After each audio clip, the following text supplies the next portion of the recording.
कोमलच्या चहाच्या टपरीवर तुम्हा सर्वांचं स्वागत आहे. आपण म्हणतो की वेळेला चहाला वेळ नाही, पण वेळेला चहा हवाच. हे उगाच नाही, जे चहाप्रेमी असतात ते त्यांनाच कळतं.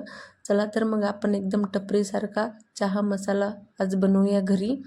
तर त्यासाठी मी इथे 1 चमचा लवंग, अर्धा चमचा दालचिनी, 2 मोठ्या इलायच्या, अर्धा चमचा मिरी आणि 1 चमचा हिरवी विलायची घेतलेली आहे. ती मीडियम टू हाय फ्लेमवर छान रोस्ट केलेली आहे. त्यातला एक थोडासा सुगंध सुटेपर्यंतच रोस्ट करायचा आहे आपल्याला, जास्त नाही करायचं आहे. ते एका प्लेटमध्ये आता रोस्ट झालेलं आहे. नंतर मी एका प्लेटमध्ये काढून घेतलेलं आहे. त्यानंतर त्याच पॅनमध्ये मी 2 चमचे सुंठ पावडर घातलेले आहे. सुंठ पावडर पॅनमध्ये घालताना विशेष काळजी घ्यायची आहे की गॅसची फ्लेम एकदम लो पाहिजे, नाहीतर आपली सुंठ पावडर जळण्याची शक्यता असते. तीसुद्धा थोडीशी रोस्ट केली, त्यातला थोडासा सुगंध सुटला की तीसुद्धा आपण त्याच प्लेटमध्ये साईडला काढणार आहोत. त्यानंतर त्यामध्ये मी 15 ते 20 तुळशीची पानं घालते. तुळशीची पानंसुद्धा घेणार आहे, ते सुद्धा छान रोस्ट करणार आहे.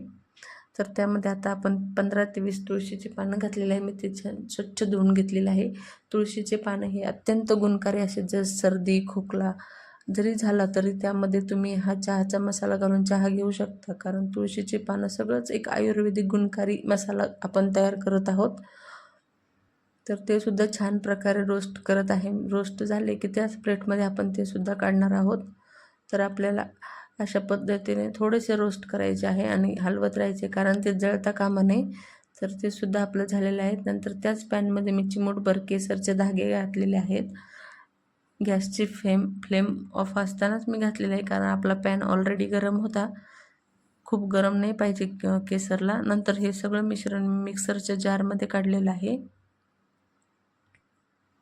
आणि ह्याची आपल्याला एकदम फाईन पावडर तयार करायची आहे, एकदम बारीक पावडर करायची आहे.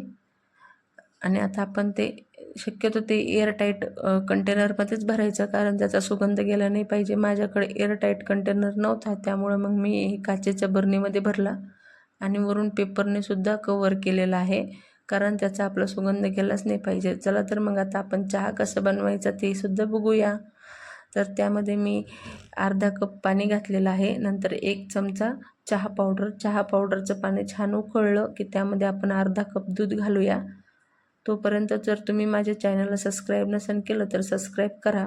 तर इथे आपण दूध घालून चहा उकळलेला आहे. आता त्यामध्ये आपण 1 चमचा चहाचा मसाला घालूया आणि असा आपला चहा तयार आहे. या मग चहाचा आस्वाद घ्यायला.